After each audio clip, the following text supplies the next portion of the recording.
Why are we called Negroes? Why are we deaf, dumb, and blind?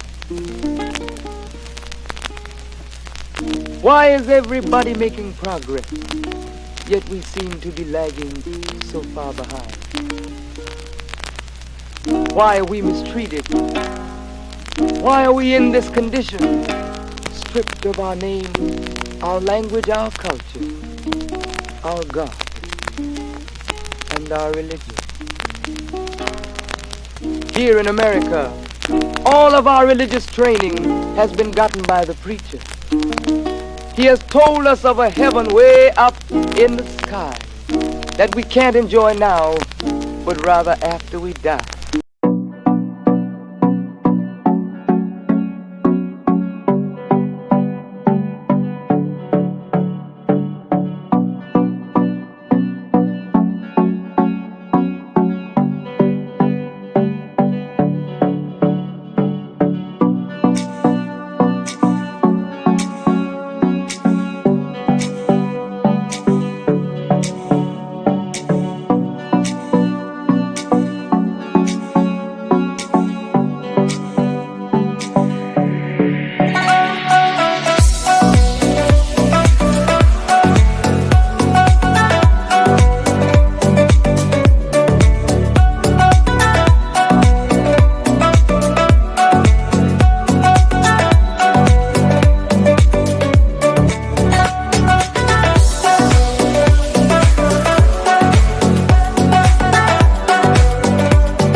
And we're back.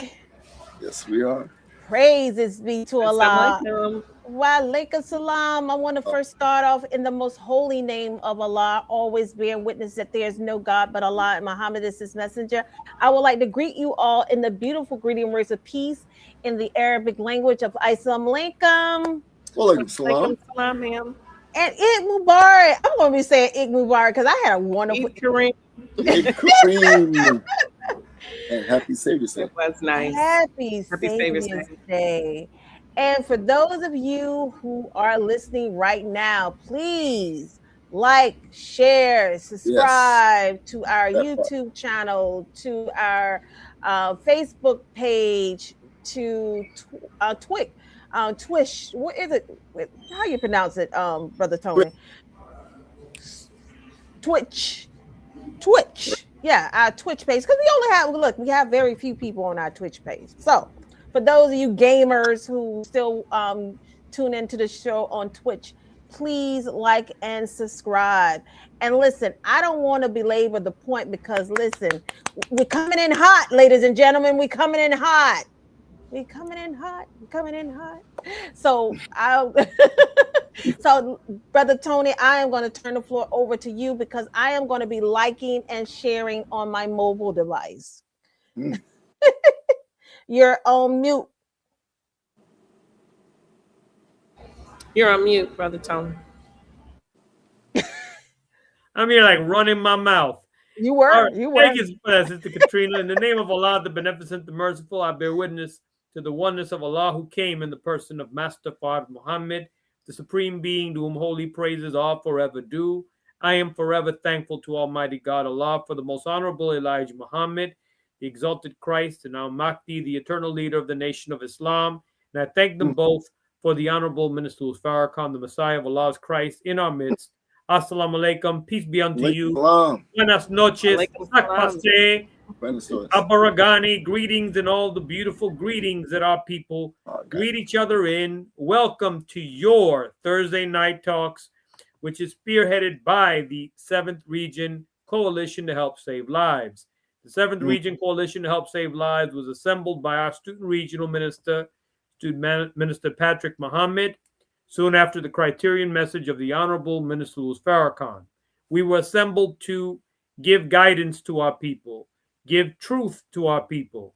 In the midst of so much confusion, there's still a lot of confusion. In fact, the confusion is intensifying in the world. Absolutely. Allah, God, is not the author of confusion. That's right. It is our purpose to give right guidance and to guide our people to safety. In every flyer that you see online, you will see a lighthouse behind our guest speakers, or if we're on the flyer ourselves, um, and that is with purpose. Where our people are navigating through treacherous waters. We're trying to guide them to safety, and that is what a lighthouse does. We are the 7th Region Coalition to Help Save Lives. Our broadcasts are brought to you through the 9 ministries given to us by the Honorable Minister Louis Farrakhan, and he introduced those ministries to us in the midst of the Millions More movement back in 2005. Wow. Very important that we revisit those very important ministries, because through them we are able to find our purpose in life. Those 9 ministries are geared, all of them are geared towards saving lives if we apply them properly. And so tonight, the ministry that we're focusing on is the head ministry, which is the ministry of spiritual development. Spirituality, the Honorable Elijah Muhammad teaches us, should be the base to everything that we do. So when we're dealing with spirituality, the ministry of spiritual development, this ministry bears responsibility for assisting the individual member of the community in the process of heeding truth and right guidance, respect, honor, and obedience to the authority of the Creator in all aspects of life are essential to peace, harmony, freedom, justice, and equality. In the words of the Honorable Minister Louis Farrakhan, self-development is an absolutely essential component of this microcosm of the new world. It is not enough that we grow horizontally through the acquisition of farms, factories, banks, industry, trade, commerce, money, good homes. Horizontal growth alone is death. All dead things are on a horizontal level. Therefore, we must grow vertically, grow in uprightness, or we will be overcome by our horizontal growth. The foundation of this ministry are study and training units designed on the guidance of Allah God to produce self examination, self analysis, self correction, and to quicken in each and every one of us the self accusing spirit. For it is only when we are awakened morally that we have to face the self accusing spirit that leads to our resurrection. One more thing I'm going to say, beloved family, is that spirituality should be the base to all of our relationships. We have God at the center of all of our relationships so that we could become highly successful in our marriages, highly successful in every relationship, friendship that we establish. That is how we are able to develop the true unity that we need as a community. We're going to go, inshallah, God willing, more into that as our program proceeds. Brother Mark, I pass it over to you so you can introduce the return of our beloved brother who's doing a part 2 on this special program on relationships. Why ask why, the importance of asking hard questions in courtship. In the name of Allah, the Beneficent, the Merciful, I bear witness there's no God but Allah, and Muhammad is his messenger. I greet you with the green words of peace in the Arabic language of Assalamu alaikum. Wa alaikum salam, sir. Wa alaikum salam, sir. Wow. I have the distinct honor and pleasure of reintroducing our dear brother. Student Minister Willie Muhammad is a native of New Orleans. He graduated from Walter L. Cohen High School and received his bachelor's degree in secondary education from Xavier University. He is married to Sister Michelle Muhammad, and they have 2 beautiful daughters, Nandi and Nazaya.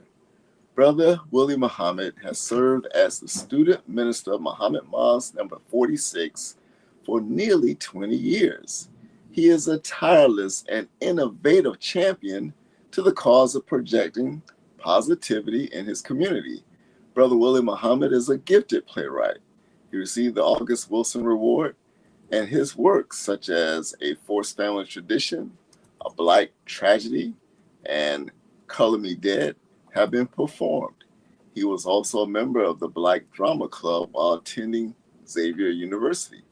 He has been honored to be one of the fellows in the Dr. Norman Francis Leadership Program at Xavier University, with each fellow personally approved by Dr. Francis. He is presently teaching history and social studies on the secondary level at a local high school in New Orleans.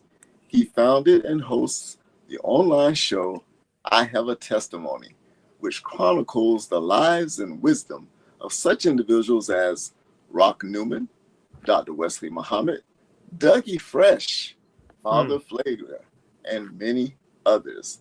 This successful program has become nationally recognized as a collection of contemporary historical facts rarely known to the broader public. Brother Willie Muhammad has contributed voiceover work for a hip-hop album produced by New Orleans jazz musician Irvin Mayfield titled Supreme Beings. He has developed and spearheaded a conflict resolution program, allowing him to present and conduct training in over 25 cities.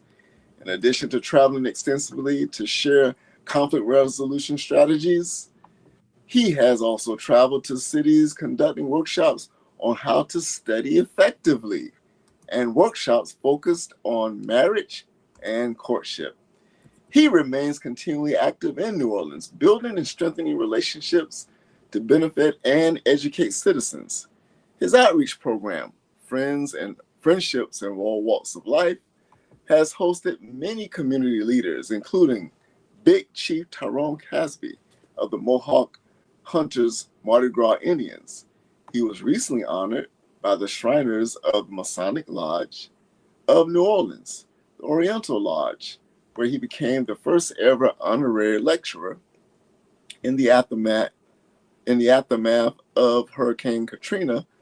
Brother Willie Muhammad was instrumental in helping the community survive and overcome the challenges presented by this monumental event. He worked with other activists who fought to see justice in the case of the law enforcement officers who injured and murdered a family on the Danziger Bridge. Brother Willie Muhammad also served on the advisory board for the first female mayor of New Orleans, Mayor LaToya Cantrell. He is also the creator of Make It Plain, a Nation of Islam themed taboo style educational game. Make It Plain is designed to help participants grow in their understanding of the teachings of the Most Honorable Elijah Muhammad and the work of the Honorable Minister Louis Farrakhan. By using engaging clues and group interaction, the game builds knowledge, encourages dialogue, and fosters unity in a fun and interactive way. In addition to his community work, Mr. Muhammad is an author, and his books can be purchased on Amazon. Brother Willie Muhammad is available for interviews, community development consultation, and lectures. He enjoys working in the arts with musicians and actors. However, his first love is to the youth. He strongly believes that the success of any future endeavor truly belongs to them. Man, let's get our dear brother back on this program right now. Brother Willie Muhammad, our dear brother. All praises due to Allah. Praises due to Assalamu Allah. alaikum. Welcome back, sir. It is indeed an honor. Listen, we had to get another seat for you, brother Minister Willie, because the seat was you burnt the seat out. Yeah. All praises due to Allah. So we had to get take the donation money and get you a whole new seat, brother. Get another, the collection plate. Your little collection, took off the hat and everything. So, but we got more questions to ask you, and again, they're going to be just as more stimulating as the others. And based off of your background, I mean, it seems like you've been around this world 25,000 times. So what better person to ask these questions because you have multiple books, one being about courtship. So my question to you to start off this, podcast or this talking point is in courtship. How important is to ask what their method of disciplining their children, if they have children that's going to actually be combined in a union that we hope to be married after the beautiful courtship takes place and engagement starts. What Yeah, is what is that? What that's would that look like? Mhm. that's very important because we know that some marriages of blended families they end over disagreements on how to discipline or correct the children. So we have to have that because oftentimes we do discipline with children the way we were disciplined for the most part, Right. right? So if somebody is used to, they came up in a household where they were used to getting spankings, then normally that's what they're going to probably do. Somebody came up in a household where they would normally communicate, that's what they will probably do. So it's very important because also this child that you're trying to discipline is also the biological child of somebody else. Right. Yes. So we have to have these discussions and talk about how we're going to approach that and be honest, because you don't want to get married and then this situation comes up and it begins to be a source of contention to a process that's already inherently difficult when I'm talking about marriage. So Right. that's one of the things that needs to be talked about. And remember the last time we were on here, we were talking about talking with exes. That's a conversation that also needs to be talked about with the parent of that child who's not the spouse. Yes. Because you got to talk about that. And the ideal thing would be that that the child knows that they have a village that's for their benefit. So the child can't go and run and pit the mother against the new husband or the husband against the new mother or the new stepmom, if some people may say, or pit the new spouse against their biological parent. Because children would do that as well sometimes too. So it's always good to have a collective front. And the Honorable Minister Louis Farrakhan, one time in the believers meeting, he gave an analogy. He was saying that, not an analogy, he talked about an example of how someone bought a bicycle as a birthday gift for the child that was not this person's child. But when the person bought the bicycle, they said, this bicycle is from your father. Right? So just letting them know that this is a team thing. Right. And we come from such bad relationships that oftentimes we see most people end up seeing the new spouse as an enemy for the most part. Right. You brought up a very valid analogy, and I love that because I was on Facebook and this brother was giving kudos to his wife, and he was like, people love me and I don't know why, because the wife always gives the gifts and say, this is from me and my husband. You know what I mean? And then people be like, oh, thank you for the gift. And he'd be like, I don't know what you're talking about. You welcome, I guess, but because, sometimes that sentiment happens, where I'm going to take myself out of the equation. And, because you might not have a really close relationship with your father or, vice versa, I'm going to, pay it forward, to let you know there ain't no hard feelings. So I definitely like that concept. And there is a letter in the sister's book, Dear Holy Apostle, where the Muslim Bilaj Muhammad wrote to address a issue in a mosque, but it wasn't like within the marriage, but it was in regards to somebody in the mosque wanting to discipline somebody else's child.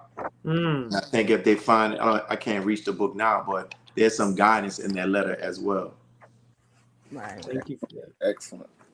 Student Minister Willie, I have a question. It pertains to the restrictive law.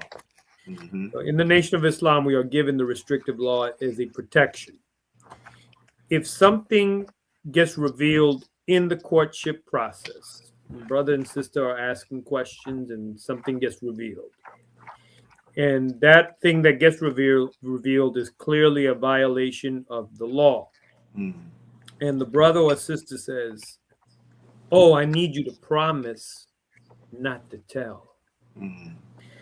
Why is it important to report to officials of our mosques, no matter the level of bond that we may have developed? Of course, it depends on the circumstance, but let's say that it is a serious issue.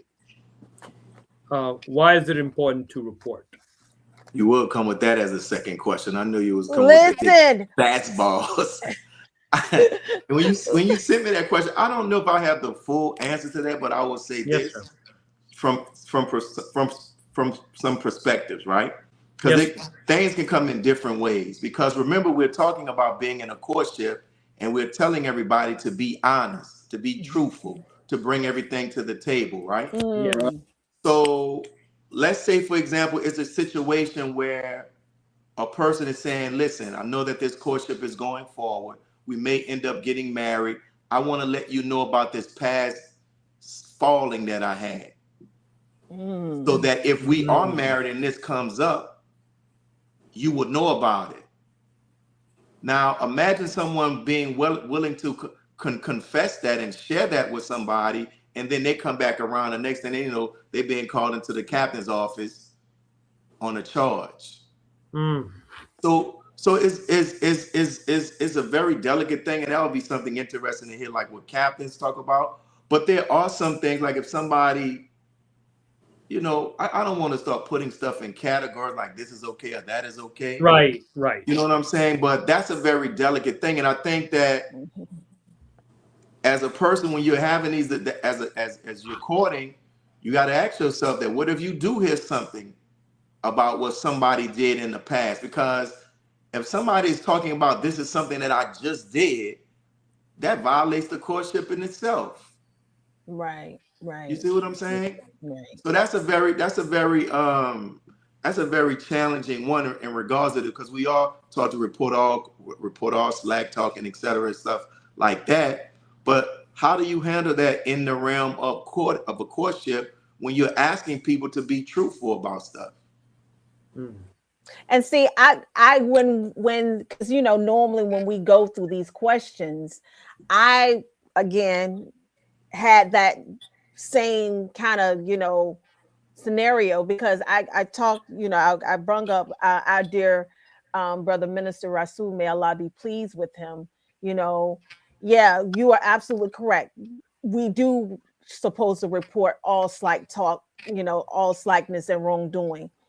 He said, but when can we take off that and become brothers first, our sisters first, and say, you know what, brother, I did see what you know did, or I did, you know, you did report it to me because it may be a cry for help.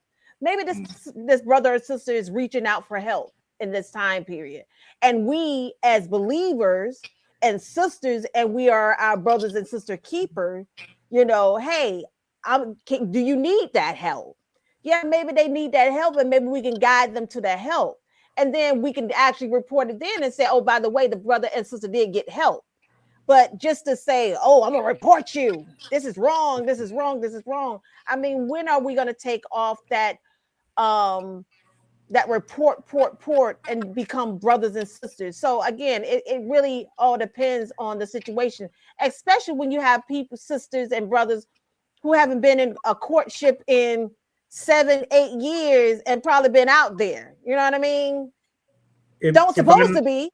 If I may, Sister Kalila, yes, just like in these kind of circumstances, situation it may be a situation where the brother or sister could ask, well, is this still taking place? Are you okay with it?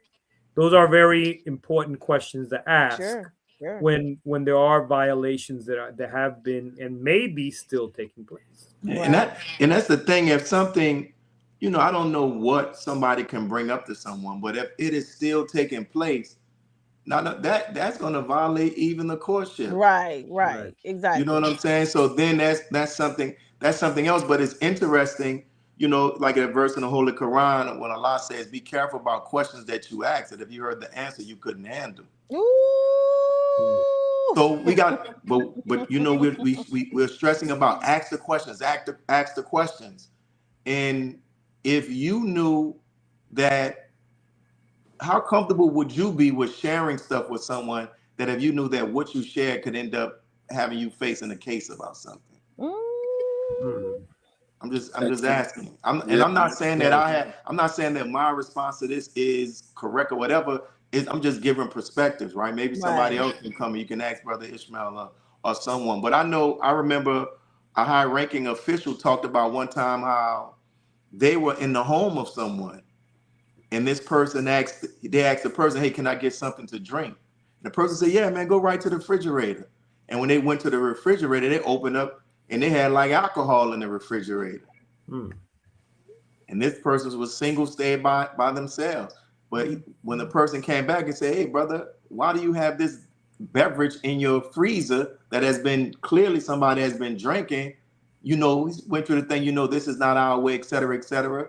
He said when that brother started telling him all the stuff that he was going through, he was like, "Man, pour me a cup." He jokingly. Right. But he didn't ask him to pour a cup. But the point that he was saying is that he showed grace. He didn't tell the brother, "Well, because you keep going through this, you can still keep drinking." Like, no, brother, that behavior you need to stop. Right. He was being a brother. But in the meantime,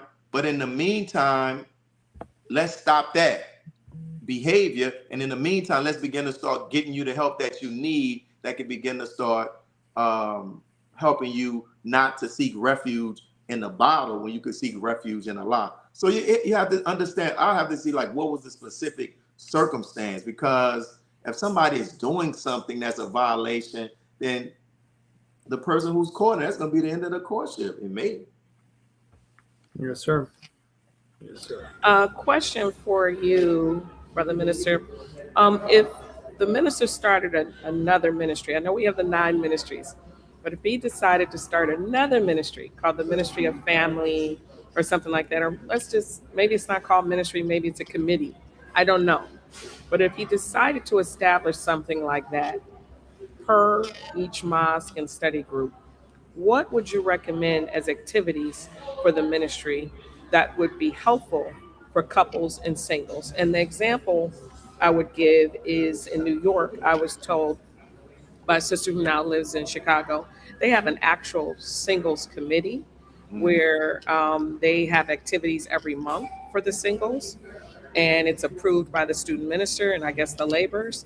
And it's a very active committee just for the singles. And then I heard of another city kind of doing something similar. But Chicago is now my 5th city, and I've gone different, between different regions also. And one thing that's consistent, and please excuse the noise in the background. I'm on location. I couldn't make it to a hospital or home. I had come directly from work. But one thing that's consistent is things are done differently depending on the leadership of where you happen to preside, and how passionate that student minister is and or the laborers are towards the cause of family and those that are single, like if they take it on as a mission. So with that said, in the examples I gave, what sort of things could be done, should be done? And do you have other examples of what you've been doing, you and the laborers at Muhammad Mosque number 46 or elsewhere? Did we lose him? We just lost. Looks like my we question just was lost too him. long. I apologize. You're gonna have to repeat that question. Was a very good question, and I'm sure he got the gist of interested it. in the answer. Because it's look, each city is doing its own thing, right? But it's all in the and like I said, with us being a small, here you go. Okay. Okay. And some cities may be doing things monthly. Here we go. Some might be doing things weekly. Everybody is different in terms of the pace, right? So thank you for returning back. I set my phone on Do Not Disturb. I don't know how that call got through. I don't know what they're doing. No. But in regards to that, I'm I on think we mute, kind so of there's talked no about extra this noise last back week. here. And I think if we look at the 9 ministries, what you talked about, I'm quite sure we can find one that falls under. And the one I think dealing with health and human services that can actually fall under.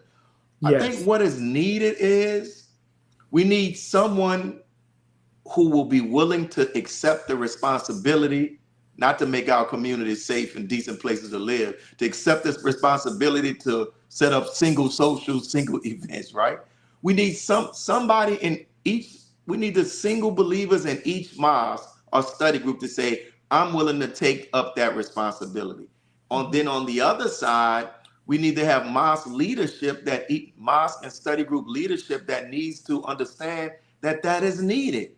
And we have actual words from the Honorable Minister Louis Farrakhan that he says that we need to begin to create more environments where single believers could interact, right? So in our mosque here, we've started that from time to time, but like in regards to having people that get on it and they work it, like get on it and work it. Like, listen, just tell us what you're going to do, keep us informed, and let's begin to start doing it. And I bring back up this scripture about Noah and bringing all of the animals on the ark, from the teachings of the Most High Elijah Muhammad. We don't believe that he was bringing animals, a man bringing animals on the ark. But to me, that story is symbolic that everybody that was going to be chosen to build this new world, who were brought a part of this ark, they had a mission. They had a purpose. God called them for that. So for those believers who are sitting here watching this broadcast or who may catch it on rerun, if you are passionate about seeing stuff being done for singles, why not take on the responsibility and begin to start? There's no mystery, God, until somebody does it. It's not going to happen. And you can't expect a minister to do it with all the responsibilities that student ministers have. You can't expect captains to do it, secretaries to do it, lieutenants to do it. No, go do that. Right. Because it's needed. To help. Excellent. Thank you. Excellent, my dear brother. I can't hear y'all. Can you hear me now? I can't. Let me see. Testing 1, 2, 3. Yes, we can hear you, brother. But can't student minister student minister. Yeah, sometimes we experience this problem. I'm gonna log off and log back on, y'all. Yes, sir. Yes, sir. Yes, sir. No, sometimes we have that issue. Listen, the block is hot. That's why. Listen, the waves are high. It's like this. I'm going to refresh. We're like this. So with that being okay, and we lost Brother Mark. Listen, hey, you caused that, Sister Kalila. Me? You were doing that whole thing with the arm. Oh, I got the power. Okay. All right. I couldn't hear y'all. Praises be to Allah. Can you hear us now? I can hear you now. Knocking off Brother Mark. I can hear you now. Well, my sound went out too, so I had to leave and come back. Okay. Are we all good? Take it back, Sister Kalila. Yeah. Yes. All right, y'all ready? Okay. I am ready. Okay, so Brother Minister, could you please discuss the benefits of premarital counseling, and when do you recommend it should happen? Should it be like a few months into the courtship, after they get engaged, right before they say I do? First, let me say to people watching this, I'm not no expert. Yeah, I don't want everybody to think I'm some expert. I just share from the teachings of the Most High Elijah Muhammad, my personal experiences and what I share, what I've seen and observed. So I want to put that disclaimer out. In regards to the I would say, maybe about after the 3rd month, you check in, maybe eventually once in a while you check in with the student minister in your city, right? And then as times begin to start getting closer, if you see it being serious, try to have more and be more intentional. But this is one of the things as well. I don't like it when people try to do it as just something to check off on the box. I asked every question in Sister Katrina book, check. I got 60 hours of auditing, check. Check. Now we got to get 5 sessions of counseling with the student minister. Check. And they're going through the stuff, but not actually going into the actual process of it. Because when I'm able to do the counseling stuff, I give assignments, like go read this, go watch this, let's come back, right? And I let them know that you could get all of the counseling that you want. All of this is going to help. It should be able to help that when you say I do, you need to begin to start falling back on this stuff when those challenging times come. One of the things that I have experienced and what I've noticed is that people want the chaperones doing courtship. They want everybody's insight. They want a lot of people's insight doing courtship. They want to do the counseling doing courtship. But then when the marriage comes, you don't see that reaching out to married couples like you saw when they wanted a chaperone. Wow. You don't see when things going bad, like, yo, why didn't you all come to me? Why do you all come to me now or come to your student minister, whoever, when the marriage is on life support? And you want your student minister, you want whoever you go to, you want them to be Jesus and resurrect the marriage. Like, why don't you come? Like this, that's what the whole process was. I was looking at some stats before from the last show. When they look at it, they say that in these communities where they do prearranged marriages, one of the byproducts of the prearranged marriage is that you have a family support system. And they say that marriages that have a family support system tend to last, they tend to have a greater degrees of success. But sometimes we fall into this, I don't want everybody in my business. They don't need to know that. Everybody doesn't need to know that. But you should have some couples that you should be able to go to. And what I've experienced and what I've observed is that when we go through things, we take our problems, when we go into a corner and we think that nobody else has ever went through this, and something that could have been handled begins to be something that feels like it's too heavy to carry, and it ends up crushing our marriages. Wow. Thank you, sir. Wow. Yeah, it's a beautiful thing because, the minister always says to us, why go outside of our nation? And we have people here, orchestrating, but not only orchestrating, getting the life-giving teachings from the Honorable Elijah Muhammad and the Honorable Minister Louis Farrakhan and the actual book that doesn't have any doubt in it, which is the Holy Quran, but we want to get scholarship, people who have, letters behind their name. No shade to people that has letters, because I do have as well. But why not? You met me in this fold. Why not get, the right guidance within the fold?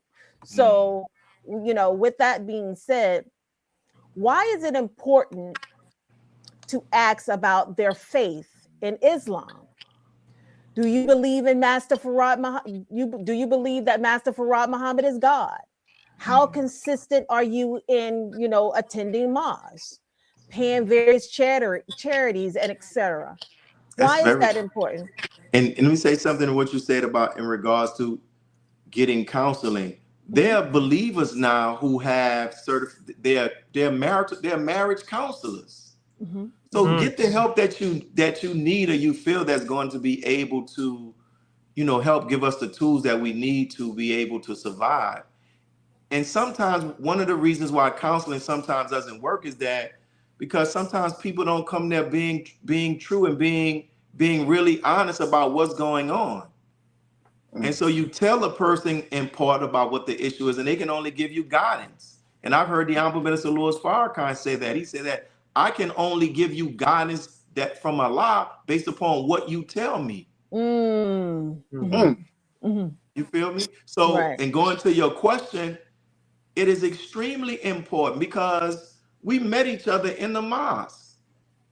And those very same things that we looked over because we were in that infatuation stage, or he wears the most beautiful bow ties, or she looks so cute when she got that little piece of hair coming from under her you know, the headpiece, and she coordinates the pearls just so nice with her shoe. Like all of that stuff be blinding us, be blinding people, and they're not coming to study group. They're not coming to. They're not. When they can come to a Sunday meeting, but they don't come because they don't want to come. And then when you begin to start getting married, those things that you used to give excuses for and just accept now begins to be a problem. Oh boy. And now we want to say, man, she don't even get up and come to the Sunday meeting, but you were cool with it when you were courting. Come on now. Come on. He don't go to FOI class, but you accepted his reason when you were courting. Right. So all of these things, remember, as brother Tony had mentioned, how the basis of our marriages should be Allah. Right. Right. So how are you going to have the type of marriage? How are we going to have the type of marriage that we say we want to have, but we want to do it not fully, not having a full faith and belief in the three that we believe in, Right. the practices that we believe in. You know what I'm saying? Like as a courting couple, when it begins to start getting serious, should make efforts to make sure that we pray together. Because many of us as married couples don't pray together. Wow. And the Honorable Minister Louis Farrakhan said that, and you can go listen to it in the lecture, Who Are My Helpers? He said, you all are quick to talk about, well, he ain't doing his duty in this. She ain't doing her duty in that. He said, how many of you all get into arguments about, I'm upset because you don't get up for prayer? I'm upset because you're not reading your Quran. You're not going to study group. And guess what? If they have those type of behaviors, and it's just, if they have those type of behaviors that are happening, not praying, not studying, and not all this, and if they don't bother us while we're married, then the marriage is not rooted in God. Right. That's right.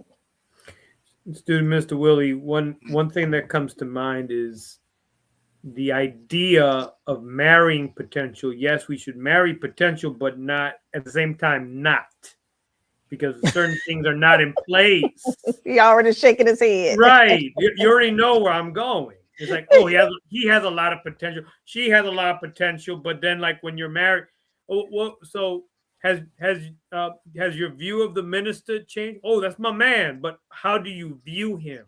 Do you believe that he is the Messiah in our midst? Oh, I'm still, I'm still looking into that. Not gonna work. She believes and he doesn't believe, or vice versa. Yeah. And in regards to potential, we talked about this last time. Most of us are plus, we 30 and over. If the potential ain't manifest at this moment, we are looking at who we looking at. Ooh. That's a fact. If it ain't manifesting this time, when is it gonna manifest? 50? When is gonna manifest? Come on, man. See is what you get. And so what we have to be honest about, like I was sharing with a brother today, we were talking. I said, man, I no longer get excited about seeing new couples say that they married. The real thing is, can we pursue some longevity? Right. Because everybody started off the cute little pictures. I know.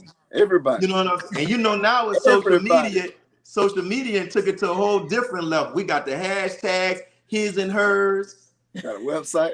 We got the music behind it. We color coordinate. We got the courtship stands, the pictures, and it looks so nice. But because we could be excited, but how long will it last? That's it. And see, that's probably that. When you think about the Most High Elijah Muhammad, one of the writings that they have that they were talking about with marriage, he was saying you don't need to have all these big weddings. Get a small little place, let the minister do his stuff, and go home. That's what he said. Because he understood that you can have all of that, and the marriage don't even last a year. Right. That's right.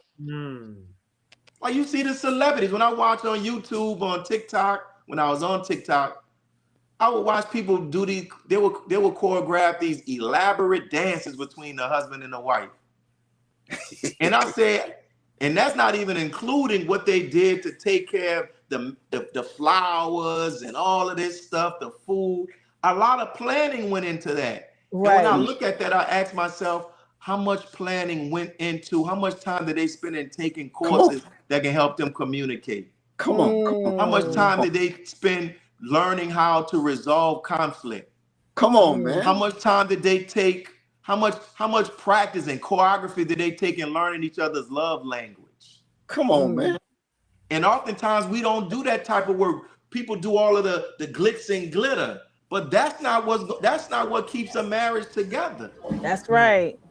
One day. So in regards to that, it's like, yo, marriage is work, and it's something that Better believe it. It's something that you got to constantly keep working on. Constantly. Every year you're gonna have a problem. I love that. Marriage is work. So with that in mind, what advice would you give to couples considering a long distance courtship and potentially marriages when someone has to move? How can they make that transition go smoothly? I was in that situation and it was not smooth. So I definitely think that in and of itself is like a whole thing, you know, that we can encourage and say, we have a big nation and look all around, right? But when it comes to logistically, someone moving their job or moving their business, selling their home, you know, just that whole thing in terms of moving across state lines. That's a whole nother kind of move than I'm moving within the state just up the street.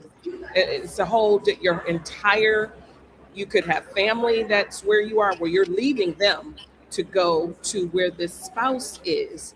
And then that's a whole thing in terms of when will you be returning to see your family, especially if you have older parents. So just what is your advice regarding long distance courtships and the making it work in the marriage in terms of some things you can do in the beginning to make that process smooth? And I'll go on mute because of this noise.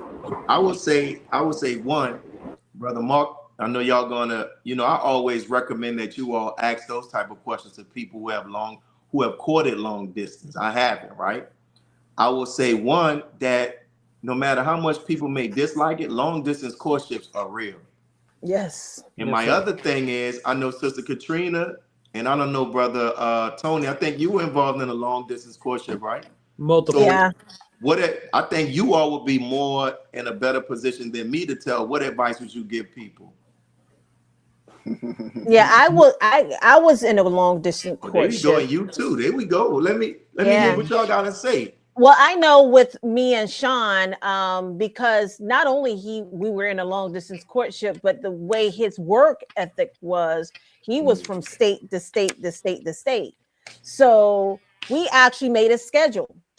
And by making that schedule, we looked at, okay, I work from 9 to 5. You work you work 7 days a week. What is feasible for us to have these conversations? I still had a daughter, who I was taking care of at the time, taking that time out for her. So I always, took time to say, okay, well, we're going to carve out this time to have these discussions, and then schedule times where we can actually say, okay, well, can you get in contact with someone in your city? Because I would like to, come to your city, or vice versa. You know what I mean? So therefore, you have an idea of, if you are going to be uprooting yourself, what does that look like on that end? Because at first, our courtship started with my husband saying that, hey, you finna move to Houston. And I was like, okay. But come to find out, he ended up moving to Florida, which was a little more convenient because, again, I had a little more foundation already established here versus him, because his job just required him to just be from one state to another state to another state. So for me to say, okay, well, we're going to move to Houston, and then there was nothing established in Houston, then you have to look at the logistics and the reality of that. So all of those things, again, in a courtship, especially a long distance courtship, you have to really look into, and also know how a person operates outside of the area where they're now not in anymore. Because right now, if I'm moving to a whole nother state, I don't even know how to operate within that state. So it's going to take a lot of time and a lot of traveling to establish some type of warmth within that state or within that city that you will be actually residing in. So it goes a lot into it, but I think it's more talking, more communication in a long distance courtship versus your actual local courtships. And I would definitely suggest. Go Oh, ahead. can I jump in? I just would definitely suggest that a welcome package is put together for your significant other. I'm talking about primary care, dentist, whatever Yes. other doctors. If it's a female, hair salons for them to choose from, an entire listing of Black-owned businesses, things like that. Because when you're moving to a new, I mean, from the cleaners on down, right? When you're moving to a new city, you don't know where these things are. I mean, it's completely new. Like, where do you even grocery shop, right? So should be some consideration if someone's moving to your city that you put something together for them. But quite honestly, I am not a fan of long distance courtships or marriages. Maybe because of what I went through. Of course, it can work. I do know of some couples, and inshallah, we will have a long distance couple, hopefully on this program throughout the relationship series. But so it can work, but I just think there's so much you don't see when you are not in the same city with that person. And so you're really, really relying on them being truthful and honest. And then you getting the most that you can out of those visits. And then people that you're meeting in terms of their family members or the laborers or whomever that's telling you about this person, that they're actually being truthful about what they're telling you, because you don't live there. It's a lot you just don't see. So that's why I'm not a fan of it, because I think when you are in the same city with someone and you can be around them more because you are in the same city, you get to see more nuances of them, right? But it's possible. But it is costly, especially if it's not a situation where you could just drive, but you have to catch flights, and that you could just, I mean, just cha-ching, rack up the bill with regards to how expensive that courtship can become. And it's not necessarily always the brother paying for the flights. Sometimes the sister has to pay for the flights too. So there's an investment on the front end that can be just extremely costly, and not to mention more time consuming. I think long distance courtships take more time, and based on what we've been told, 6 months or so, make a decision, right? Well, long distance, you may not have really done your due diligence and vetting that person in 6 months, right? So it could take more time. And then that becomes costly too, because that's the one thing you don't get back is your time, right? So I'm not a big fan of long distance courtships, but it can work, but it requires a lot of work, I believe, and a lot of due diligence and a lot of honesty. And sometimes that can be an issue with people. So that's my 2 cents. What I was gonna say, Sister Katrina just said it. I ain't got nothing to say. No, but from experience, I bear witness to what Sister Katrina mentioned, because you think moving to another city, I'm gonna get married to this brother or this sister. It's a big giant step, and it requires a lot more preparation versus being in closer proximity to one another in neighboring cities or even in the same city. It's a lot more preparation, a lot more work. And If I could say this to Minister Willie, go ahead. it has to be 1000% honesty. Am I ready to move to this other person's city? Do we move to? Oh no, Mr. Willie's still there. Am I ready to move to this city, or let's say that both are moving to another city? Am I prepared? Am I really 1,000% honest that I am ready to go over there? That's true. There have been too many cases that I have. I'm not talking about my own personal experience, but my personal experience dealing with couples, where one said, "Oh yes, I'm ready to move to your city," da da da da, but then the brother or sister that moved to the city, then and they're already married. Oh no, I'm not happy here. Oh no, I don't like it the way I don't like this over here. I want to go move back to my city. I want to go move back to my state. I want to move back to where I came from. Are you coming? Hold up, sister. Hold up, brother. This is not what we agreed on. And so there have been too many cases that fall into those type of categories. Yeah. And the thing in regards to, like, how can you say I'm going to marry somebody when you haven't even been to their city yet? So imagine if a sister married a brother, a sister from Chicago married a brother in one of these small cities. You're coming from a mosque to a study group, or coming from a study group to a mosque. You're coming from a place where you knew every believer's name. That too. The minister knew your name. Right. And then you go to a place, this big, larger mosque, where you pretty, not intentionally, but you like a number. You don't know everybody.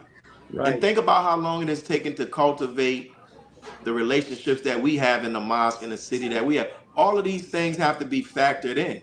And like, I never thought about a care package until I did the interview with Sister Katrina, and she brought that up. Like, some people don't even think about that. Yeah, you know where the cleaners is, like, you know where the places you want to go grab something quick to eat.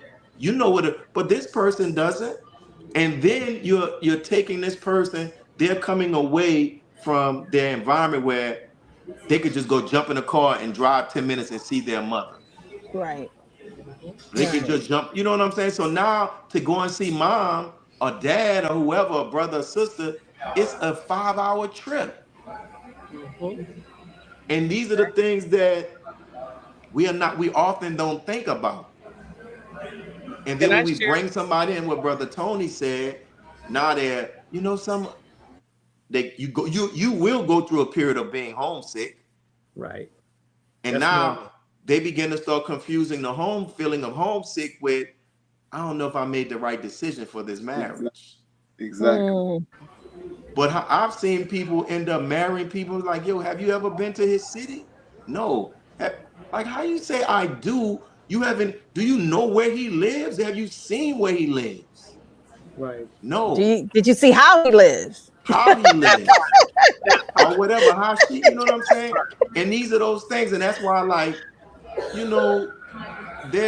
I was just talking to a brother, and we were talking about how in the lessons when they talk about right down to the modern times, times are changing. And I wonder sometimes that if as a nation could we benefit from a re-examination of some aspects of courtship and see if that practice now fits this time.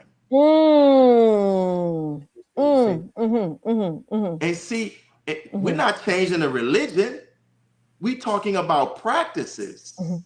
Because evidently something is not working rightly because of what we're seeing taking place. And we can't just because that's the easy thing to do, just say it's happening because you're not following the process. Or because you don't believe, or y'all doing that maybe because y'all had sex. We got to really look at that and see. That's what a scientist would do. Say, man, look at the outcome that we're getting. Let's go back and see where. And listen, that's why we have people in the Nation of Islam who have had success in long distance courtships and who have had not the best experiences. Let's bring them together, and then we can see where the gap form, and we can begin to produce a process that can help others. So we can. That's how we move toward perfection. Right. Can I suggest another thing That's too? how we If you move are, toward perfection. Because I mean, it was an education for me, because the stuff that Sister Katrina brought up, I was like, man, I never even thought about that. and then what Right. But about she brought where it you're up going? because she experienced it. Right. Right. And what about, Brother Minister, discussing where you're We going can't to hear you. live? Oh, can you hear me? Well, I can't. Can y'all hear? Yeah, I can hear. Oh, I'm sorry. I don't can't know hear. what's going on. No, Go ahead, Sister. we can hear you. So We'll repeat your question. Go ahead. I just wanted to discuss like where the person is living. Like you need to discuss that because, for instance, if the sister is moving to where the brother is, and where he lived or lives is where he used to live with a wife he had before, and he still has the same home. Here comes the new wife from out of state moving into that home. And so now, see, that becomes a whole nother thing because the brother could say, "Would you expect me to get a whole new home? Because I mean, we just got married. I don't know, right?" And then the sister's like, "Well, yeah, basically, because you had that home with another wife in another marriage." And so then there's this thing like some men can turn it off and be like, you can do whatever you want to do to the home because this is a fresh marriage, whatever. But in my situation, it was more like this is my home and this is how I'm used to things being. And now like that's it. And And no so part of you in it. yes, No no. part of you in it. Not even a picture frame. Okay. I mean, yeah, but if it was a picture frame, it was like it needs to be here because that's where I'm used to having the picture frames. That's not good. Wife, I know you have a unit called taking care of your home, right? And everything. Let's utilize your unit and let you do that for us. No, no, no. It was this is my home. This is how I'm used to having things. And like that's it. And so you definitely need to have that conversation if you're moving into your spouse's home with regards to the two of you coming together to make that home a new home for the both of you, or either move out of there into a new home. But I would that whole suggest thing needs that. to be discussed because when you're moving, Right. it feels like Yes. just let me keep my things in a suitcase because I'm a guest in this person's home until we eventually get another home. I don't know. But you definitely need to have that conversation to make sure it's a home for the two of you, even though you're moving into that person's home that they may have had with another spouse. So that's another whole dichotomy of long distance and moving that sometimes doesn't get discussed. And Brother Student Minister Willie, I really hope you heard all of that. I apologize if you did not. Thank you. So, Miss Willie, did you hear what she said? He's muted. You're on mute. You're on mute, Brother Minister. You can hear it. You're on Oh mute. yeah, he said he can. Yeah, he said he can hear it. You give a thumbs up. And also to add to that, Sister Katrina, I mean, that's a very valid point because a lot of times, you can have a very, intimate conversation or a very platonic conversation, but when it comes down to people things, it gets a little technical because now you're in my things. Okay, we can have a conversation and we can talk about all of this stuff that you want to talk about. Now we're dealing with, okay, I don't want you to be in this space because this space is I put this here and this is my bookshelf and this is how I have my bookshelf organized and and so forth. And a lot of times too, when you have those type of situations where a man or woman, I'm just being honest with you, because some women do not want to even move the lamp because this is where the lamp should be. It shouldn't be no other way. You tend to now really understand something that's not really something that was talked about. Like, how do you feel about change? Yes. Because a lot of people don't talk about change. They just talk about, surface change. But how do you feel about like actually uprooting yourself? What does that look like for you? And Because making it seemed like room that for picture, that picture of little baby Jesus been up on your wall since your mama been there. And and just making you know what I'm room for that saying? other person, right? Right, Making right, room for them, right? As right. opposed to And this that's is one your of the, closet I don't space know why I and you can't, get we're one gonna work it drawer. out. But that's a personal perspective that I have. That's why I believe that these questions about long distance courtships, the challenges and the successes, should not take place absent of people. It should not be solely a discussion with people who have never had long distance courtships. Mm, You see what I'm saying? Like we right. need to involve people. Like I can talk about it to a degree. I can talk about it from maybe couples that I've counseled or people that I know. Yeah, that's limited. But we should include people who have had the actual experience, the good, the bad, and the ugly. Because it's one thing to read about something, but it's a whole nother thing when you can say, no, I was in that position. I know. Right. Right. You know what I'm saying? So that's why we got to utilize people's experiences and let them know so they can tell people this is what you want to look out for. Because sometimes you don't know what to ask. Right. You may Right. not know what to look for. Sure. You know what I'm saying? And like we was at, like think about the whole discussion with long distance courtships, as Katrina mentioned it. In the early stages of the courtship, if it's a long distance, who pays for the plane ticket? Is the Yeah. brother responsible for the plane ticket throughout the whole Yeah. courtship? I don't know. I'm just saying, like, these are these type of Dutch. things that we need to discuss. That's right. We got to talk about that. That's right. Okay. Brother Mark? All right. Praise be to Allah. The next question, and this is dealing with the long distance situation. This is a scenario. Let's say a brother is courting a sister from a different city, and in that city, the sister has I a can't hear Brother strong. Mark now. What is this? Okay. Every time somebody leaves, we lose sound. Can you hear me? Nobody can hear me? Can you hear him? I can hear To him. Miss Miss Willie, Willie can you can't hear hear him? me. You want me to leave and come back? Because every time somebody leaves, I lose. I'm back. It's not me. I can't. Okay. He's on Thumbs mute. up, brother student minister, if you can hear him. Thumbs up. I'm switching to another. I'm switching. Go ahead and talk, guys. Another one I Okay. can hear you, but we're gonna work through it. Go ahead. All right. Okay, I'll put the question on the board.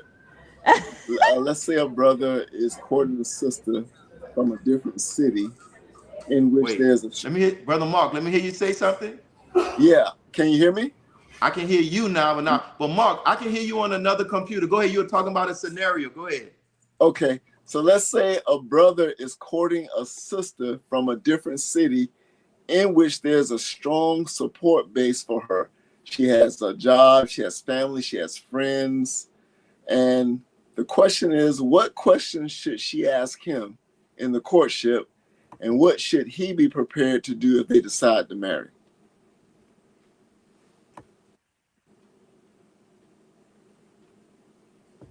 So, did you get that? Did anybody get that? I did. I got I it. heard you. Yeah. So she's in a place where she has a strong support system. Right. What questions should she ask him? I would think, and in addition to asking him, she need to be assessing what's the level of his support system. That is You know, important. does he have a strong support system? You know, in regards with that, I try to put myself, if I was courting someone, if I was like that and you going to another city, one of the biggest things I would tell people, take your time. Because the Honorable Minister Louis Farrakhan said, he hinted at it in the courtship manual. He said 6 months to a year. And on another thing, he said, take as much time as you need. Wow. So you got to take your time. Like, and I wonder sometimes if you have to look at it in a real objective way, who has the best situation at this moment? That is true. You know what I'm saying? Like, if there's a Thank you for sister, saying that. this is not gospel, this is my perspective. I want to say that. I don't want people to say they leave it here and they're taking this quote. He said, do this. This is a perspective. If there's a sister who has an established job, right? And then if a brother, you working just as a sales representative at a U-Haul, you can do that in our city. That's right. Right. You know what I'm saying? Like, we got to factor in all of those things. That's why it will be good, as I know you all are going to do. I know the audience will like this, that you're going to have some courting couples on here, and that long distance, and you're going to ask them all the tough questions, right? And a brother asked me to suggest this to you all too. Can you all get some couples that have been married for like 30, 40 years? Right. To come on. Yep. That's our next one. Yes, sir. We look, we're turning over. Yeah, we're shaking it out. I'm on. Yeah, we're listening. We're going at this head on, Brother Minister, because the thing is, these are things that a lot of people have questions that they don't know how to get these answers, which is a very good thing. And then also too, when you brought up support system for both, because I know in my situation, there was, when my husband came to my city, his thing was his life was engulfed around me. And I was like, you don't got no friends? Like nowhere? You don't got like no friends. Where's the FOI? I need you to find you a support system. And I think, with my husband, it became very difficult for him because he was traveling and all of a sudden his job required him to stay in the house. So he became like this house person, and I'm like, why don't you get out somewhere, go out and, mingle. And, but it was like, I only want to mingle with you. And I was like, oh, well, I have my own friends, so we can mingle, but we're going to, I'm going to have to mingle. That part is so important. It's very important. Where you live, there's a whole culture, right? And there's a culture also within our faith. So when you pick up and leave, all your friends, the brothers and sisters you was close to, the people you would just, break fast with, all of whoever you knew, now you're in this new city. You're trying to develop new friends, new relationships. And, I'm just going to say it. Sometimes we're not the friendliest, when someone new is coming from another environment, people are looking like, right. Okay, who is this? And what he or she gonna stir up? Right. We are creatures of habit, and we're most comfortable with people that we know. They're like, man, I don't know nobody over here. They don't seem like they want to talk to me. No, I want to go. I want to leave.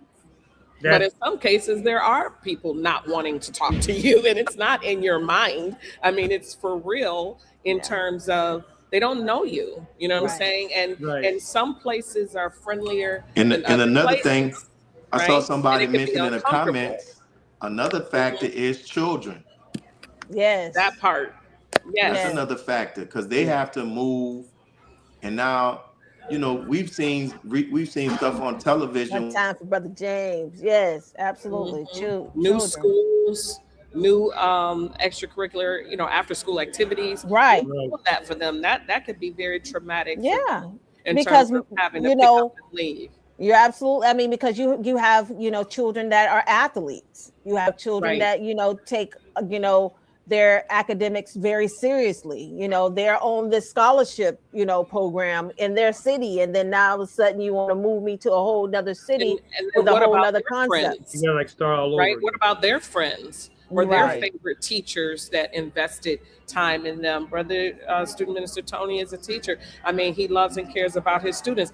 I used to be a teacher. Brother Student Minister Willie is a teacher. We have connections and bonds with our students, and the students have that with their teachers. So imagine a child totally uprooted from that and moved to a whole new city, don't know the school, don't know the teachers, don't have any friends. I mean, that's a big thing. That's a really, really big ask. And so if that happens, I think whoever is doing that to make a marriage work, that person who's in the host city where that person's moving to, they need to be laying out the purple carpet every single day, because you have no idea how big of a sacrifice that is until you do it. Because it's no joke. Like, And it's no joke. and then you have the other aspect of, even with the person that is bringing somebody to their city, for some of them this is a new experience for them too. You see what I'm saying? So that's why we need to get those people who've had, like I said, the good, the bad, and the ugly. And we can, like the same way Sister Katrina came up with a book. This is, maybe that might be part 2, things to ask during long distance courtships, and Right. things to consider. Because a lot can, like, in nature, a lot doesn't waste anything. Right. Well, what about the experiences of the believers? Some of us could have, why would somebody be allowed to go through that experience and we don't learn from that to perfect our nation, to perfect our practice? Wow. Right. That's right. Those are Very well resources. said. But in order to do that, like, we gotta be like as a minister, a student minister, I can't think that I know it all. Like, I don't know it all. And I ain't been in no long distance courtship. So let me get people who have been in a long distance Right. courtship, That's right. and I'm gonna let them talk. That's And the leadership. stuff that I know about, I'm gonna talk about, but these are the experts in this. That's why I'm quick to say, when they bring up long distance courtship, when that's gonna be the complete topic, man, talk to these people I know who've had long distance courtships. We can learn from each other. Very well said. We do have a question from the audience. Let me pull it up. We're getting more comments here. We have a question from Sister Aisha. She says here, there are young believers 18 plus that have a poor view of marriage based on the broken marriages they've witnessed, and some have grown discouraged to commit to marriage. How do we change this dynamic? Good question. Good question. Very good question. Excellent. Very Yeah, that's a good question. I remember one time I was working at this GED program, and I asked the children, like, you do this, it's like 4 corners, right? You ask them a question and they go stand in a corner that reflects. And I asked them something about marriage. Would they decide to get married? And all of them stood on the part that said no. Then I asked them, was their decision not to get married, was it because of the negative examples of marriage that they have seen? All of them went to go and stand on that side. And I think that what we have to do is have an honest discussion and say, admit that, listen, you have seen negative marriages that were not the best, but also begin to introduce them to people that we can point to that have had healthy marriages, because they are out there as well. Look at the Honorable Minister Louis Farrakhan and Mother Khadijah. Oh, yes. Right? So the thing is, what we tell them, they can't allow the bad examples of a marriage to make them become anti-marriage. Yesterday, I was speaking with some young people, and the subject came up about the church. And, people say all this negative stuff about the church. And I said that we got to understand that far too often we take the bad example and we make that the standard. So we got to let people know that's not what you're seeing on television. That ain't the standard of marriage. Right. This is the standard, right? And even sometimes, like, people may say, well, dad, well, mom, y'all got a divorce, and I saw these things. Yes, you did, because guess what? Your dad and your mom, I'm learning this thing as well. And there were aspects in that marriage that I didn't really show love for myself, right? I didn't show love for myself, and I didn't make the best decisions, but that's not the example, right? Because sometimes children are beginning to start using it as a justification to say they're not married. But this is the key thing too. Guess what? They don't have the stats on this. There are more failed relationships than more failed marriages. That's right. But people don't stop jumping in these relationships. You don't hear people saying, I don't want to leave relationships. Right. Some of them want the relationship so bad that they'll go start a relationship with the same sex. Right. So under that idea of becoming like anti-marriage is Satan. Satan wants us to be anti-marriage, but we can't let that bad example. So listen, you say that example, that was some bad examples of marriage. Go find out and study what they did wrong, and then you don't do it. And also, too, Brother Minister, good things are not televised. Ooh. It's always the bad things. Somebody just broke up. Todd and Candy, they are going through a divorce. Gotcha. Their divorce was so highlighted to what happened to all the other years that they were married. Can we talk about that? Can we talk about the beautiful children that came into this marriage? Can we talk about what they have established as a married couple while they were married? We don't want to talk about that, but we want to talk about the court papers and try to pull those up because they are public records. You understand what I'm saying? So good is never televised. It's always the bad. So when our children see the bad, that's the only thing that they're fixated in. It becomes drama. It becomes reality TV and reality life that that's what feeds the hunger for wanting more and more and more. And unfortunately, the more and more and more is negative behavior. And give you some real life examples. One of the sisters from this Atlanta Housewives or whatever just got a divorce. Candy, whatever, right? Candy, right. Candy. And they were talking about that all on Breakfast Club this morning. There you go. But on the other side, Sierra married a man who accepted her and her children and raised them children like they are his. Right. And yet he's being, some people say he's a simp. Right. That's it. So, like we can't, if we can't follow this world.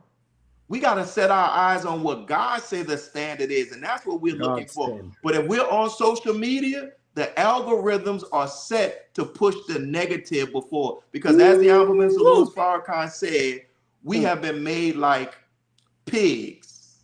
Yes. Where we've been made that all we want is the swine. Even if somebody comes up, we see on television, if somebody comes up and like, every time you see them on the show, they always talking about their marriage. Somebody sitting back and saying, yeah, but I know something. It ain't all the way real. Yeah. Right. I know they got something. You see what I'm saying? Like, we've been conditioned to look for the negative, but the God that we in the Nation of Islam serve, he said that he focuses on the best part. The best part. So, exactly. When we're on social media, when we see there's these Facebook groups that's called Beautiful Black Love and Beautiful Black Marriage. Right. Do we join them?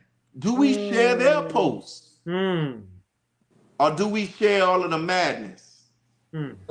That's a good point, because here in the city where I live, which is Chicago, we have had some young people. When I say young, I'm talking about early 20s.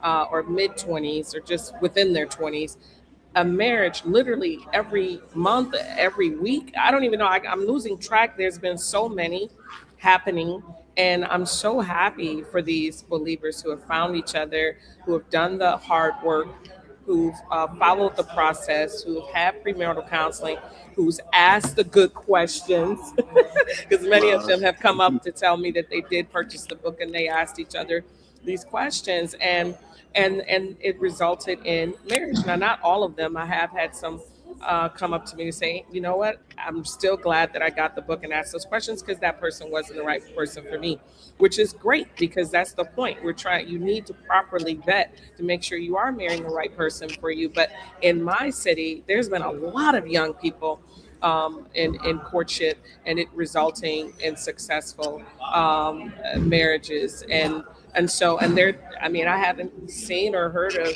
not one divorce from the time I moved here in 2019. And this has been ongoing since then. So I don't really know what this student minister Ishmael and his assistant student ministers are doing, or, you know, on the FOI side or MGT side in terms of how they're preparing these young people, but they are finding each other and they are coupling and they are courting and they are getting married. So I would just say to any young person watching our show today in this relationship series, when I say young person, I'm talking about early 20s, early 30s, don't give up. Like, do not give up on each other. But I've also met some sisters that have uh, been in courtship and married brothers who are not in our nation, but they're sympathizers. And guess what? Those brothers ended up joining the nation and getting their ex. So that is a possibility as well. And we should make sure we understand that, right? Because at the end of the day, it's marrying the right person for you. So there are young people getting married. It's unfortunate on social media they highlight the ones who are divorcing or not getting married, and that's all they see or hear.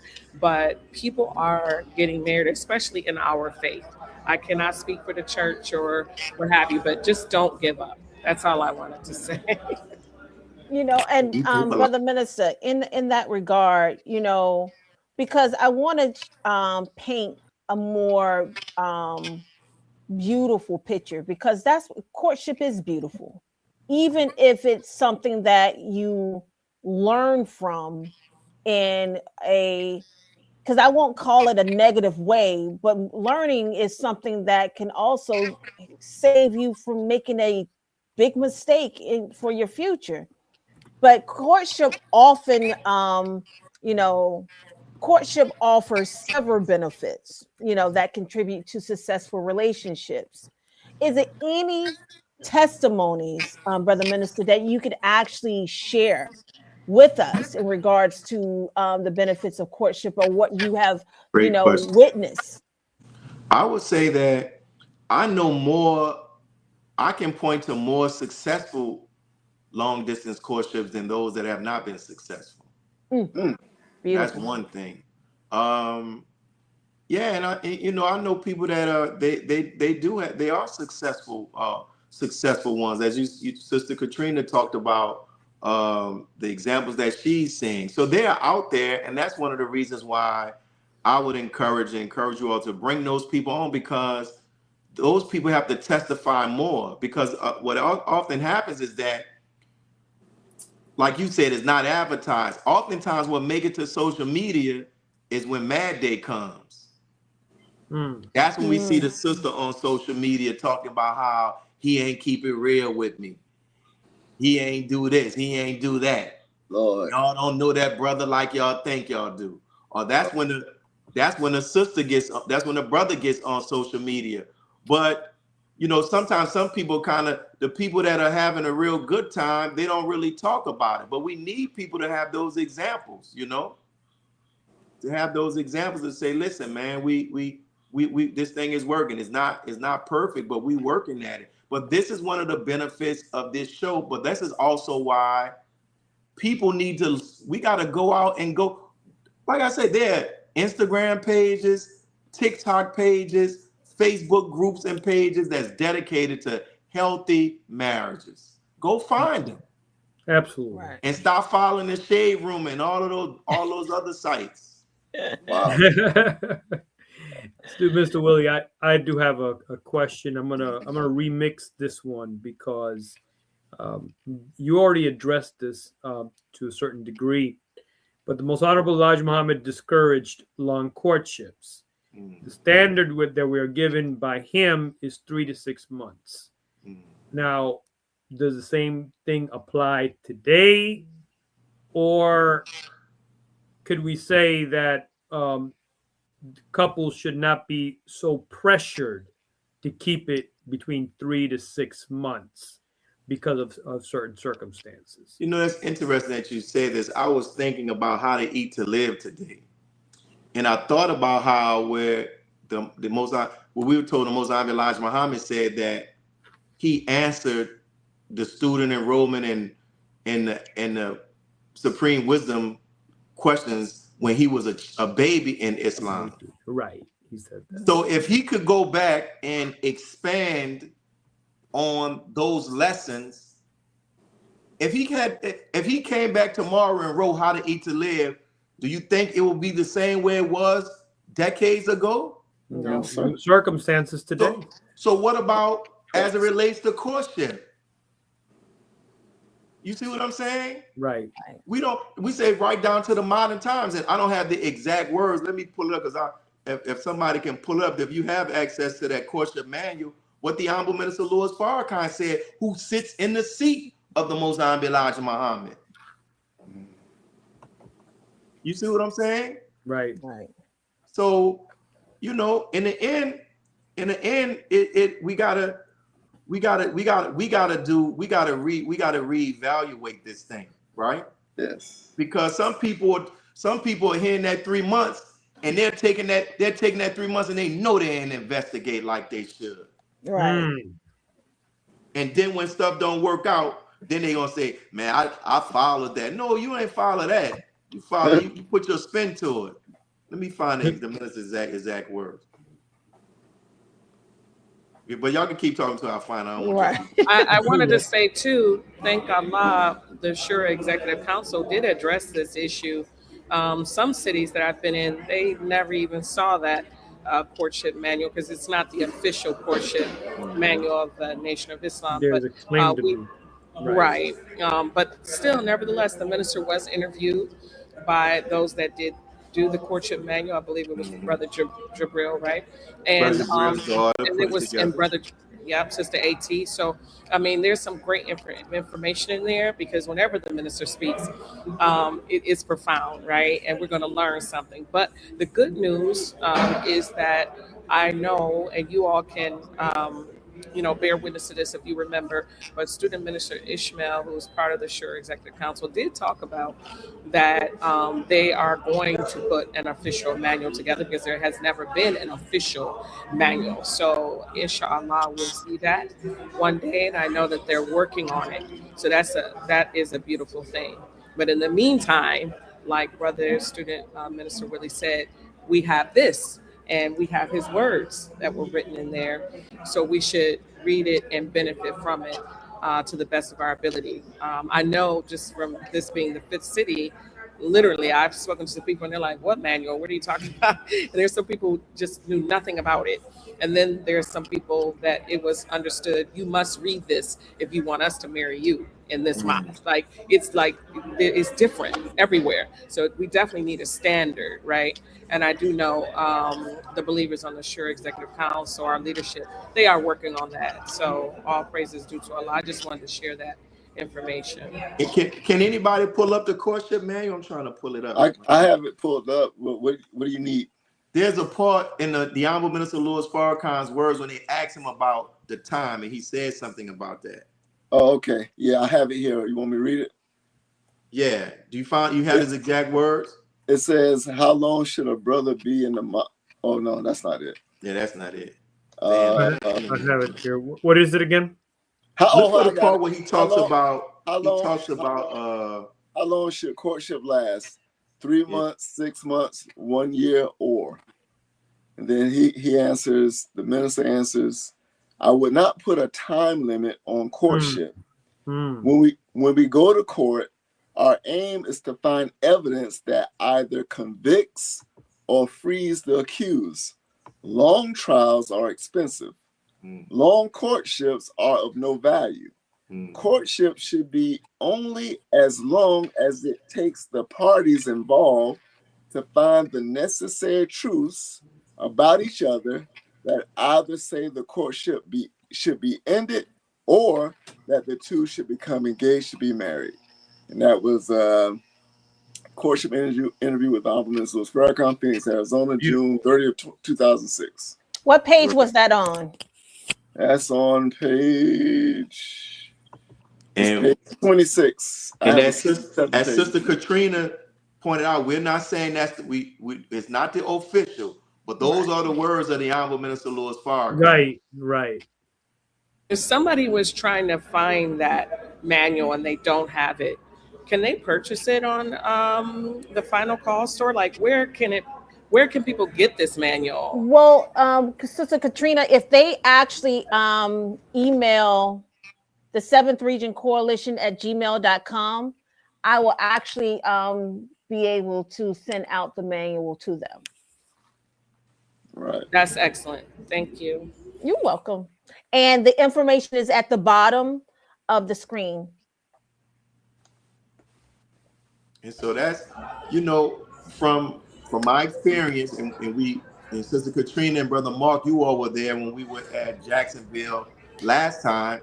Remember when we were talking about aspects of courtships and people had several different views about what something was supposed to be? Exactly. And remember, I pointed out and I said, I know people don't want to say this, but it's not uniform. No. Right. Nor is the understanding uniform. So we could benefit from a teach-in on this to get everybody up on the same page, because there's some people who have come in and they came into the Mozambique Elijah Muhammad's words, as Brother Tony mentioned, but they don't know this is what the minister has said. Right. To keep us all on, so we all are operating from the same thing.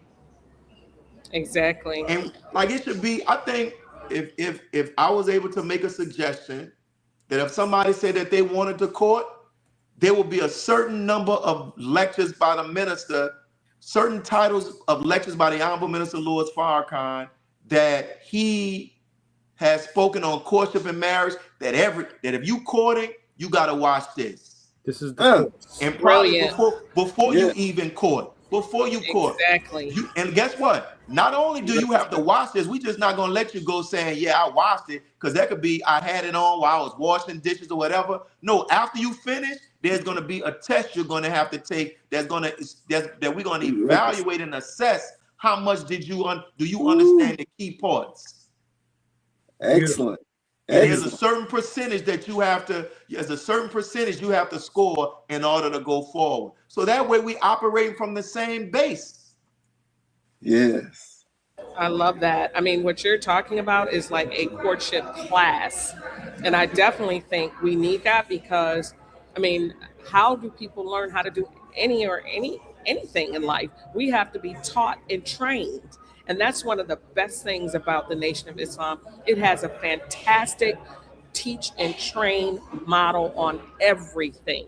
And that's what we need in terms of the science of mating, right? The science of courting, how to actually have a successful courtship, how to have a successful marriage, the first 5 years of your marriage. These are some things that some of the most successful longevity couples have done. This is what they did, to get over that 7-year hump they talk about, or whatever, with marriage, when people start to kind of look at each other and say, okay, do I want to continue to do another 7 or 8 years with you, right? Well, there's some successful things that can be done that we can teach and train people on how to do to become a good wife for the brother, a good husband for the sister, right? And like an actual class on that. So I love what you just said, Brother Minister, because the minister has said it all. He's done so many lectures on this subject matter. If we just take it and parse his words and teach and train off of that, we will be light years ahead of where we are now. And maybe a lot of the disagreements or misunderstandings or whatever you want to call them that creates the split can stop, that can end, because we're starting from a strong foundation. My question to you, I'm going to skip past the question regarding blended families, because I think we have really drilled down on that topic enough, and looking at the time, I'm going to just skip to this question. The data suggests that divorce rates have decreased because less people are getting married. See, that's the glitch right there. Yeah, that's the equation. Yes, the divorce has decreased, but that's because less people are getting married. So how can we change this unfortunate reality, and why is it important to change? You kind of touched on it with younger people, the question from the audience, and I want to thank the audience again for asking that question, but I'm talking like all age groups, because I have done a lot of interviews with regards to my book, Relationship Talks, and I have met people in their 40s, 50s, 60s that are like, I'm good. I was married. I'm not doing that again. No. And so that's really unfortunate because we're not really supposed to be in this life alone. And the other half of your faith is marriage. So now, as you're getting older and you don't have a mate, well, then when you need help or if something happens, the Uma has to come to, your rescue. You don't have a husband, you don't have a wife. Like, this is important, right? At all of these ages. And that's unfortunate. A person may have had a bad experience, a bad marriage, a divorce, but some people are straight up giving up or they have given up and they're like, I'm not doing this again. So, what would you say to those individuals to help them understand why they should not give up on marriage? Or what do they need to do to get that desire back to be in a marriage? I mean, like, how can we say that we follow a God Come on. that can make all things new, and then we say we giving up on marriage? Like, how can we be in the Nation of Islam where we are taught that marriage is the foundation of a strong nation? Family is, which we, and then we have that. What we're really looking at, we're looking at somebody that is a still hurt and they're afraid to try again. Wow. That's what that is. That's right. When you get all down to it, what you're really saying is, I do not want to take the chance to love again. Wow. And I understand that. And I understand that that is pain. There's a pain. But guess what? If you don't get married again, you're going to be in a relationship. You're going to have your little relationships you're going to be in. And guess what? There's still a chance that that relationship can go south. Right. What? So it's like, you can't avoid that. So you just go, in our prayer, we're taught, I seek refuge from anxiety and grief, from lack of strength and laziness, from what else? Cowardice. And niggardliness. And niggardliness. So I'm going to be a coward and I'm going to be niggardly when it comes to my love. Wow. When I got a nation out here, we say, oh, I'm a soldier. I'm out here with the Final Call newspaper. I'm a soldier. I'm holding MGT posts. I'm doing this. I'm doing that. But also part of being a soldier in our nation is having a family. Right. That's a part of nation building as well. And guess what? And we probably can say even greater than going out and what we're doing, that's a part of nation building. Right. That's a part of being a soldier. Good God Almighty, man. Because we have sisters who have no husbands. We have brothers who have no wives. Right. Yes, sir. So we're going to pick and choose what we want to be a soldier on. We have to be healed. How can we say that we serve a God that one of his attributes is the healer? Right. Right. One of the names of the Holy Quran is a word that deals with healing. Come on. And then the Honorable Minister Louis Farrakhan has done lectures, how to mend a broken heart. Man, you gotta dust yourself. You gotta dust yourself off. Yeah, I hurt. Yeah, that hurt me. Yeah, I'm a little tender. I don't know, but man, I'm like Sade said, I'm a soldier for love. Hey, I'm a soldier for love. Yeah, I love that album. Before. Yeah, it hurt me, but I ain't gonna give up on no love. Right. Right. Because if we take the time and heal, we can learn the lessons that we need to learn. And when we go back to do it another time, we know what we should look for. And guess what else we know? We know what our boundaries are. Come on, man. Which we didn't know in the beginning. Right. Because we probably didn't do enough self-examination. Like, come on, man. Stop being afraid, man. Stop being a punk. You a Muslim talking about I ain't getting married. Then what you gonna do? You gonna be a monk? Right. Come on. Right. Because we know that's not true. You gonna end up being celibate for the rest of your life? A monkey.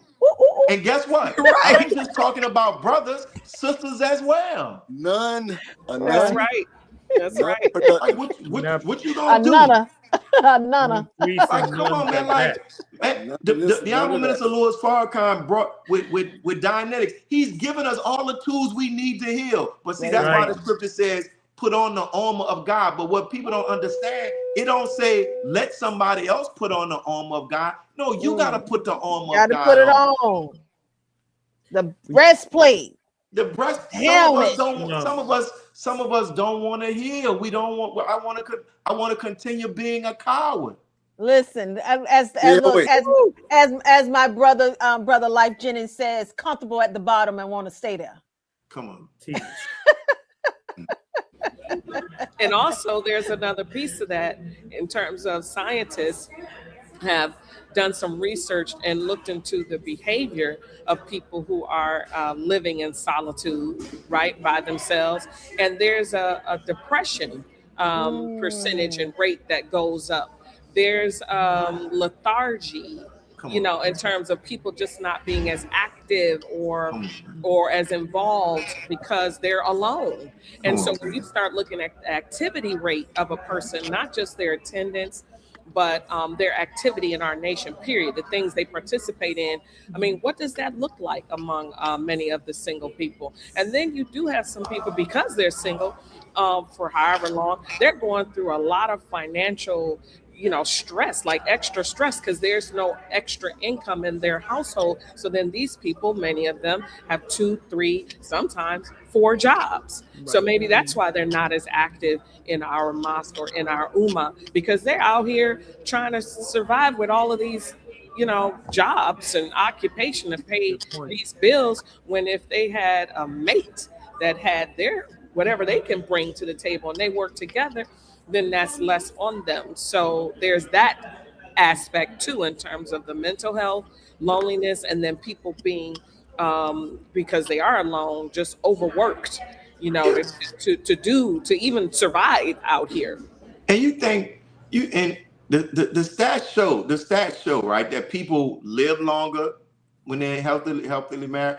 That's right. The originator came out of darkness after being alone by himself and realized, I want to help me. Right. Wow. Right. So God. Right. Like, come on, man. Like, what are you talking about? Like, we gotta really look within ourselves and say, man, I gotta be honest. Go get the help that you need. Yes. Cause come on, man. We just Dude, gotta. Mr. Willie, we can't pick and choose what part of the teachings we want to claim or live. The black man is God, but then we're not doing whatever we can to enter into a courtship or be married. We're just talking. Or we got to do it for self. But doing for self doesn't mean you have to do it all by yourself. And what does doing for self really mean? Hey, man. When you have your wife looking after you, I think you're eating too much, baby. I think you need to get some supplements here and there. You need to improve. Why don't you exercise a little bit more? You need a wife. Let's exercise together. Right. Go walk together. Come on. I mean, I just want to say this real quick. I know someone, I'm not going to say no names or what. Please don't. But someone told me that in the mosque that they have been in over 30 years, let's just say that, they know someone, a brother, who had never seen that brother with anyone, no wife, no courtship. So in my mind, I'm just kind of like, how could that happen? Like, has no one, pulled that person to the side to say, look here, brother, you know what I'm saying? What you doing? I mean, in 30 years. And so then that got me thinking, again, like how we don't have standards. Maybe in some mosques, you would have someone like yourself, Brother Student Minister Willie, that would pull the brother to the side and be like, brother, it's been 5 years. What's going on, right? But then in other places, people just act like they don't see what they're looking at. And so do we need, an actual standardized system with regards to looking at who's been single, how long, and if they surpass a certain amount of years or what have you, it's like, okay, we need to either get you in some auditing, like you said, you need to get healed, or maybe this life right here is not for you. Because what you're not going to do is sit up in this nation and refuse courtship, refuse marriage, and just, so you're doing something, we don't know what you're doing, we don't know who you're doing it with, but you're not going to do that here, right? And since the sisters are not really the ones asking for courtship and putting in courtship papers, even though we've been told that we can, but in our Oh, don't open that you can. even in Don't do it.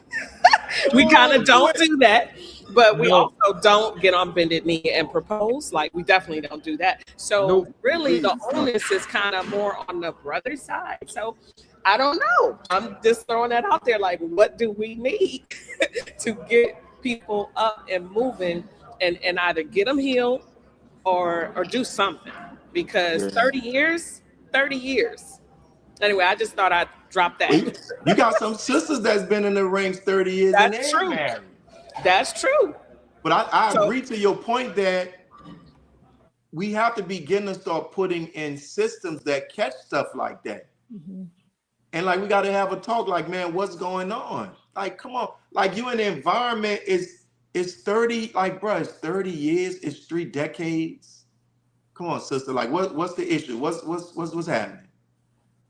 But we definitely have to do that. And that's one of the, but stuff like that has to be, stuff like that has to be delegated, where somebody has to get people to say, this is what we're tasking you with. Come up with a system and we will look at it and approve it, and then we'll see. That's how we're going to make our nation move forward. Right. You know what I'm saying? Brother Michael said, open that can. Let's open it. Well, we don't have time. We don't have time to open no can. And we're not even going to get to my question. That I really want to ask. I'm going to ask my question, my brother offline. I have a good relationship with Student Minister Willie, and he always make time for me. So I'm gonna talk to my brother one-on-one. We got a few minutes, Brother Mark. Ask the question now, Brother Mark. This question is near and dear to my heart, because What's up? Really, we always hear it said to the brother, look, brother, where you gonna lead the sister? You don't lead a woman if you don't have a plan, if you don't have this, blah, blah, blah, blah, blah. You know, and da-da-da. So this is my question, Brother Minister Willie. Please speak to us brothers on the importance and the methodology of self-analysis, goal setting, and marriage planning. The Honorable Minister Louis Farrakhan in the lecture, I think it's like about the lecture he did to the married couples about help meet us. I can't think. What is your role? He says that he had noticed that one of the major issues with the brothers at that time is that brothers didn't have an agenda. They didn't have a plan. Mm-hmm. So how can you get a help meet when you don't know where you're trying to go? Right? So that's what class is meant for. Like, brother, when we meet with this, like, brother, what are you doing? What's your goal? Right. Like, we got to, like, what's your goal? And that's why I'm thankful today with older brothers in our minds. As a brother George, who's in our minds, I thank for him, because I was a young FOI coming up. He would ask, what's your plan? Right. Okay. Then after that, like, what's your goal? Because the reality of it is, if you don't know what your goal is, what you're trying to achieve, you can't effectively select a mate. Because if your goal is, you want this, I want to do this, I want to have this amount of children, then brother, the sister who just went to become a doctor, she may not be your best fit because she wants to be a practicing doctor. Or But the that's why, sister like, is already 60 years old or close to 60, and the brother says he wants to have more children. Where they do that at? Unless you want to adopt. So that's what we talked about earlier. And he's talking about biological children with a 60-year-old woman. Yeah, we talking about potential and all of that, man. What do you want to do, brother? Do you want to have a home? Do you want to own a home? What do you want to do? But that's why, like, those of us brothers who are in the mosque, we have to go up to them brothers and ask them, man, what is your plan? I know you jump from one thing to another. What is your plan? And let me tell you what's going to happen if you don't develop a plan. You're going to be 50, 60 years old still doing the same stuff, and then you're going to want to blame the nation. Right. And then your wife ain't going to be there because you don't have no plan. Yeah, and the same thing we have to ask the sister. What's your idea? Like everybody got to have a focus, and that's what we have to begin to start doing. But I think, like, sometimes we got to be very careful that this mystery God doesn't creep back up in us. It's not going to happen. Change is not going to happen if there's no human action. And I said one of the brothers made a great point. That's another thing too that we don't talk about. Sometimes people may be slow to get married because they might have a certain medical condition. Right. Brother James. Right. You know, but then the thing is, but here's the thing. Do we have the type of environment in our mosque and study groups where they can go to a brother or a sister and say, this is what I'm dealing with, and it's inconfidential? Good point. Beautiful. See, we got to talk about, we got, but if we don't have it, we got to begin to start working to create it. Right. Because there could be some solutions that people may not even know about because they're not talking to anyone because they're afraid or whatever, or they're just not in the know. And so then now they're stuck in this situation of loneliness, and they don't have to be because they're thinking there's no help for them, but there is. Right. And then that's why in my mind, I was like, wouldn't it be great if every single mosque and study group had an actual, like ministry of family, or you all said it would fall under the ministry of health, but an actual committee, a group of people that can help the single believers, because I really think there are a lot of single believers that do desire to marry. And they just need help on finding their way there. Right. And then there's that small percentage that's like, I'm good. I think that's a very small percentage compared to those that actually really would like a partner in life, the other half of their faith, a spouse. But we need help. We need to help each other. We definitely, and there is no mystery, guys. Somebody has to do it. And Allah has called people into our nation to do it. When they're going to accept their mission and their role, we're going to put the work. We're going to put all the work on the Honorable Minister Louis Farrakhan. We're going to put all the work on the Executive Council. What's our contribution? God called us here. And we it's so much that we can talk about. But oh my God! Wrap it up. Listen, we got to wrap it up. We got to wrap it up. We got to wrap it up. We do. We're going to continue this conversation, but until then. And I hope the single people on this Zoom on this stream, I hope y'all looking. He said, look at. Mr. Willie, how can people access your books and support you? Not Facebook, Amazon.com. Type in Willie Muhammad books. Yes, sir. Praise be to Allah. Since Karaya is saying part 3. Now they talking about a part 3. Minister Willie, they talking about a part 3. I'm willing to do it, but after y'all talk to those long distance couples, and after y'all talk to those couples that's been married for like over 2-3 decades, I'm always willing to come back. Okay, alhamdulillah. And with that being said, dear family, this is a labor of love, but of course there are costs associated with this. And if you have benefited greatly from this program or any of our other programs, beloved, we need your support. If you could make a donation today, if you have a Cash App, please make a contribution today to $ 7th Region Coalition 29, and we would be most grateful. All we're going to do is take those funds and put them to good use so that we could continue and further this program right here. May Allah continue to bless you all and your families. Thank you for whatever you're able to donate here tonight. Praises be to Allah. Again, this is the relationship series. Stay tuned. Next Thursday, we are coming next Thursday, we're coming to a podcast near you. So stay tuned to our next guest. May God continue to bless you all as I leave you, as I came in the greeting words of peace in the Arabic language. Assalamu alaikum.